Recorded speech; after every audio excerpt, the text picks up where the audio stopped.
My name is Marisol Vidal. I am 34 years old, and I used to believe that if you worked hard enough inside a family, the family would eventually see it. I was wrong. I grew up in Phoenix, the middle daughter of three. My father, Ernesto Vidal, had built Vidal Property Group from a single duplex he purchased in 1987 into a mid-sized residential management firm with 41 properties across the greater Phoenix metro. By the time I was old enough to understand what that meant, the business was the fixed center of our family's identity. Every conversation that lasted more than 10 minutes eventually bent back toward it. I studied accounting at Arizona State, graduated in 2012, passed my CPA exam on the first attempt, and came home. My father shook my hand at dinner that night and said he was proud of me. My sister Renata, 2 years older, looked at her plate. Renata had been working inside the firm since she was 22. She had been there first, and that mattered to her in a way she communicated constantly. The angle of her chair toward my father's desk, the ownership in her voice when she answered the phone, the half-second pause before she acknowledged anything I said. I joined as the firm's first internal accountant. I took over financial reporting within 90 days, brought the reporting cycle from 6 weeks to 2, and found $34,000 in duplicate vendor charges in my first audit. My father looked at the summary and said, "Good catch." Then he asked Renata whether the Glendale lease renewals had gone out yet. The leather portfolio was a gift from my mother on my first day. Tan, brass clasp, my initials stamped at the corner, MV. I kept a running log inside it of every report I delivered, every decision I flagged. My mother had said, "Keep track of what you do here, Mija, because nobody else will." I was 27 years old, and I had never been more certain of anything than I was of my own usefulness to this company. If any of this sounds familiar, if you have ever been the person in a room who does the work that holds everything together while someone else takes the chair at the head of the table, I want you to stay with me. Because what happened over the next 7 years took me a long time to understand, and even longer to be ready for. The office was a 2-story commercial space in Scottsdale that my father had leased since 2003. He kept his personal office on the second floor, with a glass wall that looked down over the open floor plan below. From his desk, he could see every workstation, every printer, every person who came through the front door. What I understood later was that this visibility was less about connection and more about control. Renata's desk was positioned directly adjacent to the staircase that led to his office. Mine was on the opposite side of the floor, near the window that faced the parking lot. My father arrived every morning at 7:52. Not 8. Not 7:45. 7:52, reliably for as long as I worked there. He would set his coffee on his desk, stand at the glass wall for approximately 4 minutes, looking down at the floor, and then sit. I noticed the pattern in my first week and never mentioned it to anyone. I simply made sure that whatever I was working on at 7:52 looked like something worth seeing from above. For the first 2 years, I told myself that the dynamic between Renata and me was temporary, a natural friction that would smooth itself out once the numbers spoke clearly enough. The leather portfolio log was full by the end of year 1. I started a second. The clearest thing I can tell you about the way my father handled Renata's cruelty toward me is this: he never stopped it. Not once, in 7 years, did he look at her across a table and say that was enough. What he did instead was something more corrosive. He treated her behavior as a natural feature of the landscape, the way you treat weather. It was simply there. You worked around it. The first time it happened in front of other people, I had been with the firm for 8 months. My father had scheduled a quarterly review meeting in the second-floor conference room, the one with the long rectangular table and the window unit that never quite cooled the room below 78 degrees in the summer. There were 7 people present. My father at the head of the table, Renata to his immediate left, 2 property managers named Greg and Dennis, our leasing coordinator Sophia, a contractor my father used for renovation estimates, and me. I had prepared the financial summary for the quarter. 40 minutes of work distilled into a 2-page document that I had printed, collated, and placed at every seat before anyone arrived. My father opened the meeting by asking Renata to walk everyone through the leasing updates. She spoke for 12 minutes. When she finished, my father nodded and said she had done a good job keeping things organized. Then he looked at me and said I could go ahead and cover the numbers. I walked through the summary. I explained that net operating income for the quarter was up 6% compared to the same period the prior year, that 2 properties had come in under maintenance budget, and that I had identified a refinancing opportunity on the Tempe portfolio that could reduce the annual debt service by approximately $18,000. I had a one-page analysis attached to the back of the summary sheet. I referenced it when I got to that point. When I finished, my father looked at the analysis page for a moment. Then he looked at Renata. "Did you know about this?" he asked her. She shook her head slightly. "I hadn't seen it." "Okay," he said. He looked back at the table. "Dennis, what's the status on the Macy units?" I sat with my hands flat on the table while Dennis began to speak. My throat tightened the way it does when you have just said something you believe to be important and watched the room move past it without pausing. I did not look at Renata. I looked at the window unit on the wall and counted the slats on the vent. After the meeting, in the narrow hallway outside the conference room, Renata stopped beside me. Sophia and Greg were still inside gathering their papers. The contractor was already on the stairs. "You should have run that refinancing idea through me first," Renata said. She said it the way you say something you have been preparing to say for longer than the moment suggests. Quiet. "Certain." "It's a financial analysis," I said. "It was in my report." "Dad runs things through me," she said. "That's how the office works. You've been here 8 months. You don't know how the office works yet." She walked away before I could answer. I stood in the hallway for a moment and said nothing. I folded the remaining copy of the summary sheet I was still holding into a smaller square and put it in my pocket. I told myself it was territorial friction. I told myself it would pass. It did not pass. It calcified. Over the following months, the pattern became legible to me the way patterns do, slowly at first, then all at once. Renata would intercept information I had prepared before it reached my father, summarizing it in her own words in a way that attributed the substance of the work to the general operations of the office rather than to me specifically. She would reference my analyses in meetings without using my name. When I made a recommendation directly to my father, she would follow it within the week with a question or a complication that required his attention, effectively moving him away from whatever I had said. My father, for his part, seemed genuinely unaware that any of this was happening, or perhaps aware and unconcerned. I could never fully determine which, and I think that uncertainty was itself the wound, not knowing whether I was being unseen or erased. The second major incident I remember clearly happened 14 months into my time at the firm, at my parents' house on a Sunday in October. My mother had made pozole, and there were cousins present, 8 or 9 of us around the extended table in the backyard, which my parents set up with a canopy every fall when the Phoenix heat finally dropped below 90. My father was in his usual chair at the far end. Renata was beside him. Someone, I think it was my cousin Beto, who was studying business at the time, asked my father how the company was doing. My father leaned back and said things were strong. Good occupancy. The renovations on the Glendale units had come in on budget. He was thinking about adding 2 more properties to the portfolio. Renata has really stepped up this year, he said. He looked at her and smiled. I don't know what I'd do without her running the day-to-day. Nobody said anything about me. I was sitting 4 seats away with a bowl of pozole in front of me. I had, that week, completed a cash flow analysis that had directly informed my father's decision to pursue the 2 new properties he had just mentioned. I had also renegotiated the maintenance contract for the Glendale units, which was the reason they had come in on budget. Renata looked at me across the table with an expression that was not quite a smile and not quite anything else. Then she turned back to my father and asked him to pass the lime. I picked up my spoon. I kept my face still. I did not say anything about the cash flow analysis or the maintenance contract. The backyard was warm and the cousins were talking, and I sat with the weight of what had just happened settling somewhere below my sternum, in the place where things go when you have decided not to give them air.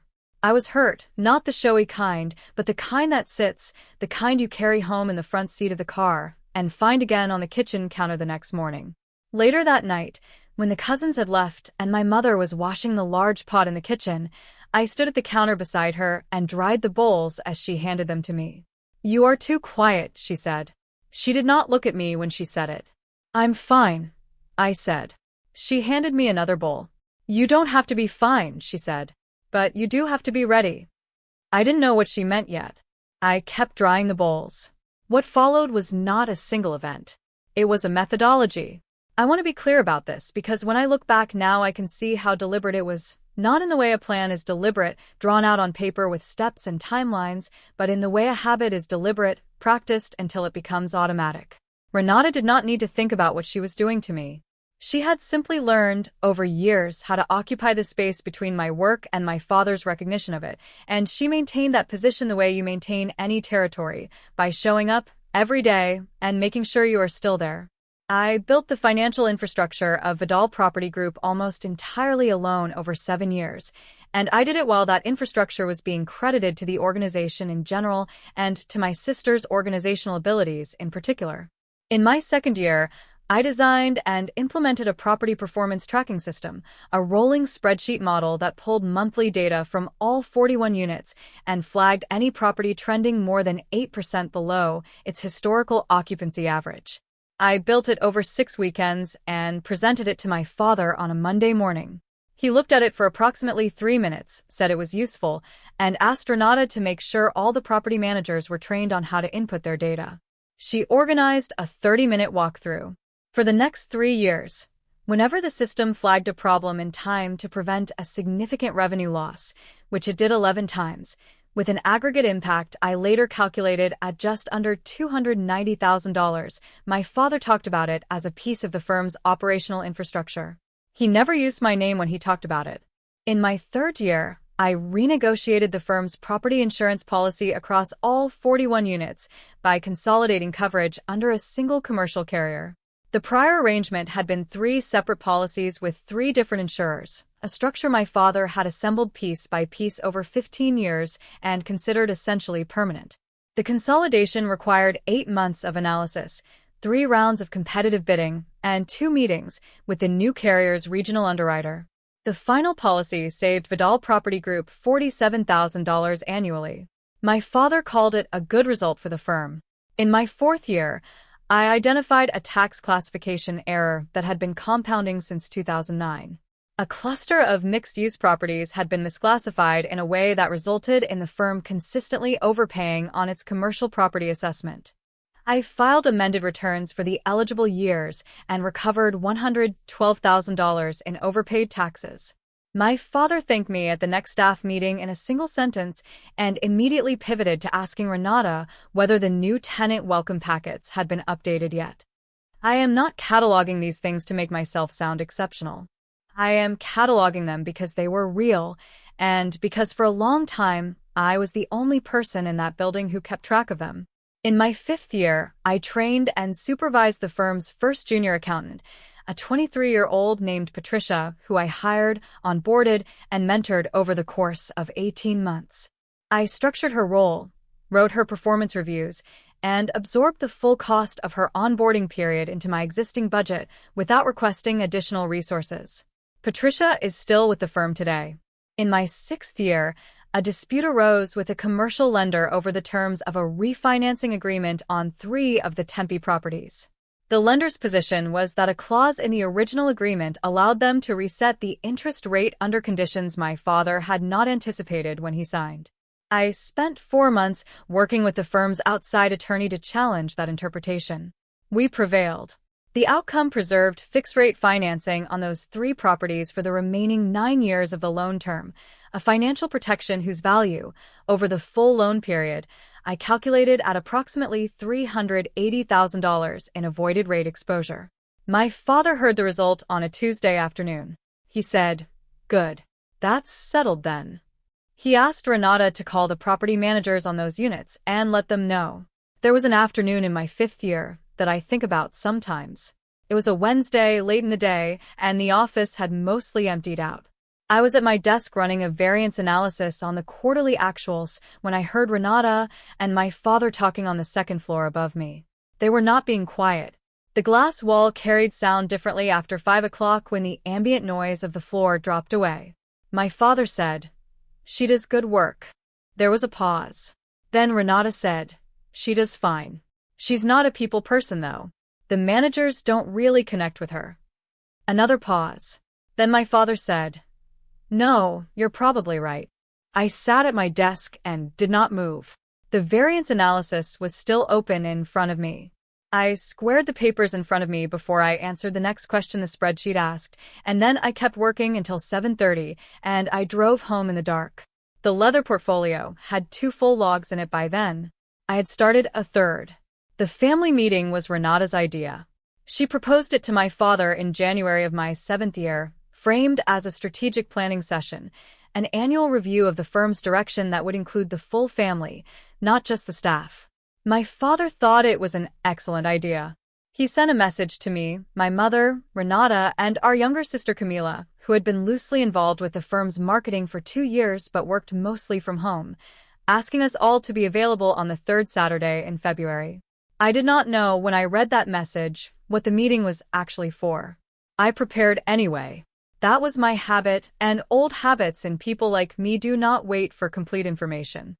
I spent 3 evenings in the 2 weeks before the meeting updating my financial summary documents, the property performance model, the year-over-year comparison, the insurance and tax records, the lender dispute outcome. I organized everything into a clear sequential summary. I put it in the leather portfolio, behind the front pocket log, which was now on its 4th volume. The meeting was held at my parents' house, in the formal dining room. My mother had set the table as if it were a business meeting, legal pads at each seat, water glasses, a pot of coffee on the sideboard. My father sat at the head. Renata sat to his left, as always. Camila sat to my mother's right, across from me. My father opened the meeting by saying he had been thinking about the firm's future and that he wanted to talk about structure. He looked at Renata. Renata had prepared a document. She slid copies across the table to each of us. I looked down at mine. It was a proposed restructuring plan for Vidal Property Group, 2 pages, formatted in a font and layout I did not recognize, which meant she had not used any of our office templates. The plan proposed a new operational structure in which my father would transition to a chairmanship role, Renata would assume the title of managing director, and the operational and financial functions of the firm would be consolidated under her leadership. My name appeared once in the document. In a footnote. It said, "Financial reporting functions to be reviewed for potential outsourcing." I read the footnote twice. I set the document face down on the table in front of me. My pulse caught once, hard, in my chest, and then steadied. My father looked at the table. He looked satisfied, the way he looked when he believed a problem had been thought through in advance and was close to being resolved. "This is the direction I think makes sense," he said. "Renata has been managing the day-to-day for years. It makes sense to formalize that." I looked at my mother. She was looking at her legal pad. Camila shifted in her seat and said, quietly, "What does Marisol's role look like under this?" My father glanced at the document. "We'd figure that out," he said. Renata did not look at me. She looked at my father and said, "The idea is to streamline. We've been carrying some redundancy in the structure for a while." I was the redundancy. I understood this clearly and immediately, the way you understand things that have been true for a long time but have not yet been said out loud. I capped my pen and set it down. I did not say anything yet. I had the leather portfolio on the table in front of me, the 4th log inside it, the 3 full ones still in my desk at the office, the entire 7-year record of every flag decision, every delivered report, every financial outcome I had produced for this firm. I had not brought the supporting documents to this meeting because I had not known what kind of meeting this was. But I knew something Renata did not know because she had never thought to ask. I had never worked a single day at Vidal Property Group without a contract. The original consulting agreement my father had signed with me in my first month contained a clause that neither of us had ever discussed again. I had noticed it years ago during a routine review of the firm's legal documents. I had said nothing. I had simply made sure the agreement was current, renewed it quietly each time it came up for extension, and kept the most recent signed copy in the front pocket log of the leather portfolio. My father was looking at Renata's restructuring document with the expression of a man who believed the conversation was essentially finished. The family meeting was scheduled for 2 hours. We were 40 minutes in. I picked up my pen again and wrote the date in the top corner of the legal pad in front of me, the way I always did at the start of any meeting I intended to remember. Then I looked up and waited. My father was still looking at Renata's restructuring document when I spoke. Before we go any further, I said, I want to make sure everyone at this table is working from complete information. My father looked up. Renata's expression did not change, but something in her posture shifted, a slight straightening, the way a person adjusts when they sense the ground may not be as solid as they thought. Marisol, my father said. The tone carried a faint warning in it, the same one he used when he thought someone was about to make a meeting uncomfortable. I'm not finished, I said. I'll be brief. I opened the leather portfolio and removed the document from the front pocket. It was 3 pages, the consulting agreement, the most recent renewal addendum, and a 1-page summary I had prepared the previous Sunday evening when I finally understood what kind of meeting this was. I had not been certain, but I had understood enough to be ready. I reached across and placed the 3 pages face up at the center of the table. The firm and I have had a formal consulting agreement in place since my first month, I said. My father signed the original. It has been renewed annually since then. The most recent version was signed 8 months ago. My father leaned forward and picked up the document. He scanned the first page. His expression stayed composed. I know about the agreement, he said. He set it down.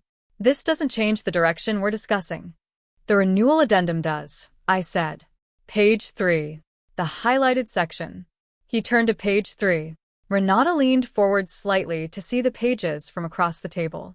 My mother, who had not spoken since the meeting began, set down her pen. My father read the highlighted clause. I watched his face while he read, the way it stayed still for the first few seconds and then became a different kind of still. The clause established that in any restructuring or change of operational control of Vidal Property Group, the consulting party retained the right to a formal transition review conducted by an independent party of all financial contributions made during the term of the agreement. Any restructuring implemented without that review was subject to legal challenge. The clause had been drafted by the firm's outside attorney during the lender dispute in my 6th year. I had asked him to add it in the final hour of that engagement. I had paid for his time out of my own pocket. I had not mentioned it to anyone. This isn't. My father started. It's enforceable, I said. I confirmed that before I came today. He set the pages down slowly. He looked at Renata. She was looking at the highlighted clause, and for a moment she did not say anything. Then she said, You're doing this because you're angry. I'm doing this, I said, because a footnote that says my function is under review for outsourcing is not a conversation I was given the chance to have before it was put in front of this table. It was a working document, Renata said. Her voice had a new quality in it, not quite a snap, but close, the composure thinning at the edge. It wasn't final. It was presented here as a proposal, I said. So, I'm presenting mine. I reached back into the leather portfolio and produced the second document, the financial summary I had spent 3 evenings updating before the meeting. 12 pages. Property performance model, year-over-year comparisons, insurance restructuring outcome, tax recovery, lender dispute resolution, junior accountant onboarding and retention. 7 years, organized chronologically, with figures attached. I placed it on the table beside the consulting agreement. I smoothed the cover page flat. This is a record of the financial work I have done for this firm since I joined it, I said. The summary figures are on the last page. My father did not reach for it immediately. He looked at it the way you look at something you were not expecting to see arrive in a room where you believed you had controlled the agenda. Renata said, Dad, this is exactly what I was describing. She's not a team player. She has been building a case against her own family. I've been building a record, I said. There's a difference. My father picked up the financial summary and turned to the last page. I watched his eyes move across the figures. The aggregate contribution I had calculated across all documented initiatives, conservatively stated, was just over $1.4 million in recovered costs, avoided losses, and direct savings over 7 years. I had excluded anything I couldn't fully document. He was quiet for a long moment. My mother was watching him. Then Camila said, from her seat beside my mother, Can someone tell me why we didn't know any of this already? Nobody answered her immediately. The accountant knows, I said. I said it to the table, not to any one person. I shared the performance summary with our firm accountant, Dolores, 3 weeks ago. I asked her to review my calculations independently and confirm the figures before this meeting. My father looked up. She's in the car, I said. I asked her to be available if the numbers were questioned. If you want, I can call her in. Renata stood up from her chair. You brought the accountant here? I asked her to be available, I said again. She's been the firm's outside accountant for 6 years. She knows every figure in that summary. My father looked at Renata. Then he looked back at me. Call her in, he said. I sent a text from my phone. 30 seconds later, Dolores came through the front door of my parents' house, crossed the entry, and took the empty chair at the end of the table. She set her own copy of the financial summary in front of her, marked with her own notations in blue ink, and looked at my father. The figures are accurate, she said. I've reviewed everything. If you have questions about any specific line, I can walk you through it. My father picked up the financial summary again. He held it differently this time. Why didn't you ever tell me any of this? He said. He sounded, for the first time all morning, genuinely uncertain. Not defensive. Not managing the room. Just uncertain. I said it every time I delivered a report. I said. Every quarter for 7 years. You heard it as operations. I was always the one who produced it. The room held that for a moment. Then my father set the document down and told everyone he needed a few minutes to read. We all waited. The family meeting ran for another hour and 20 minutes after Dolores opened her copy of the summary. My father asked questions. Real ones, the kind that told me he was reading carefully rather than looking for a reason to set the document aside. He asked about the insurance consolidation. He asked how the performance tracking system had been structured. He asked about the lender dispute clause. I answered each question the way I had always answered financial questions at this table, specifically, with sources, without embellishment. Dolores answered 2 questions directly, the ones about figures my father wanted a second voice on. She was precise and unhurried, and she did not offer opinions beyond the numbers. That was exactly why I had asked her. Renata spoke less and less as the hour went on. At one point she said that she had never claimed credit for my work specifically, and my father said, without raising his voice, that he wasn't sure that was accurate, that he could see, looking at this summary, that certain results he had attributed to the firm's general operations had a name attached to them, and the name was mine. Renata looked at her copy of the restructuring proposal. She did not argue the point. My mother refilled the coffee. Camila took notes on her legal pad in handwriting so small and careful that I found myself wondering what she was preserving and for whom. Near the end of the meeting, before my father said he needed time before any structural decisions were made, I looked at Renata across the table. She was looking at the financial summary. I waited until she looked up.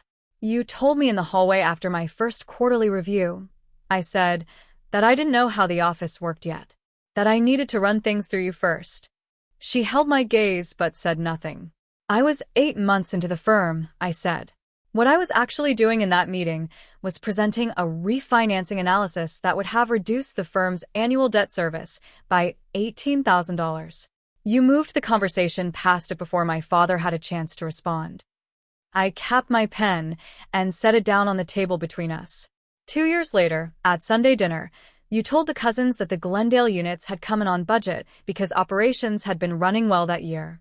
What I was actually doing that week was finalizing a renegotiated maintenance contract that produced that result. The signed amendment is in this portfolio. Renata looked at the portfolio. In the 5th year, I said, you told my father I wasn't a people person, that the property managers didn't connect with me. I was at my desk when you said it, and the glass wall carried sound. What I was actually doing that year was training the firm's first junior accountant, writing her performance reviews, and absorbing her full onboarding cost without requesting additional budget. She is still with the firm today. I let that sit for a moment. My father was looking at the table. And today, I said, you described me in a formal proposal as a redundancy to be reviewed for outsourcing, in a document that was written, formatted, printed, and brought to this table without a single conversation with me beforehand. What I have actually been doing for 7 years is building the financial foundation that made this firm stable enough to restructure at all. I did not raise my voice through any of it.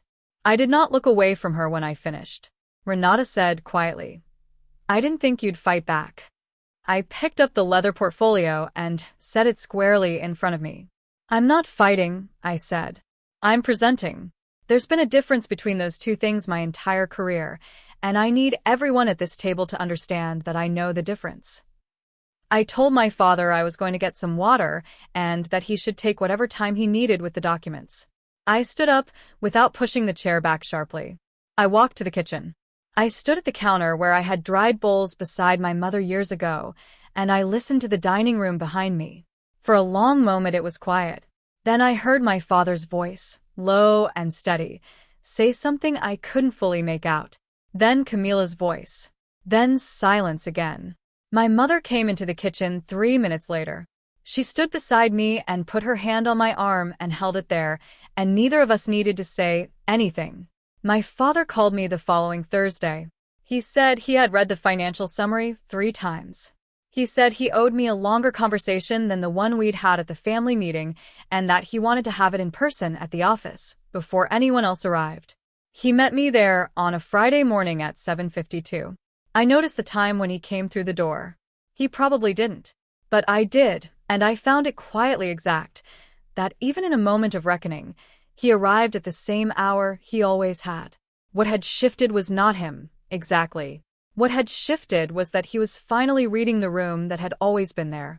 He did not have elegant words for what he said. He had spent his professional life in a structure where visibility meant volume, where the person who held the room held the credit, and it had genuinely not occurred to him that someone could be doing essential work quietly at a desk facing the parking lot for 7 years, without that work ever becoming visible to him. He said he was sorry. He said it without a lot of scaffolding around it, and I believed him because the apology was plain and undecorated, and those are usually the ones that cost something to give. The restructuring happened, but differently than Renata had proposed. Over the following 4 months, my father worked with the outside attorney to draft a new structure that formalized both Renata's managing director role and my position as chief financial officer, with a defined scope of authority, a seat at every strategic meeting, and my name on the founding documents of the firm in a way it had never appeared before. The consulting agreement became a full employment contract. Dolores continued as the firm's outside accountant. Renata and I are not close. I don't expect that will change, and I have made my peace with it.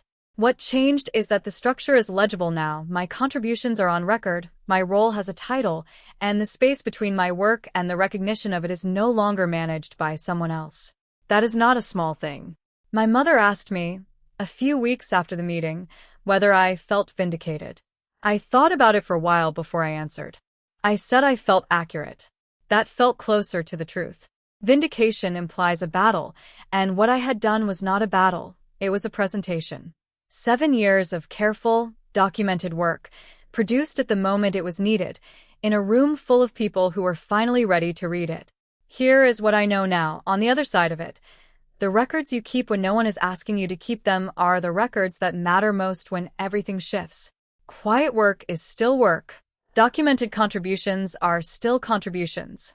The portfolio you carry to every meeting, the log you fill when no one is watching, those things have weight, and they will be read by someone eventually. Make sure you are the one who decides when.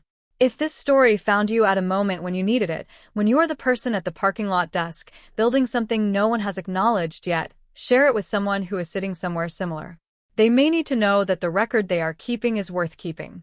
This story is a work of fiction, created for entertainment purposes only. Any resemblance to real people, places, or events is entirely coincidental.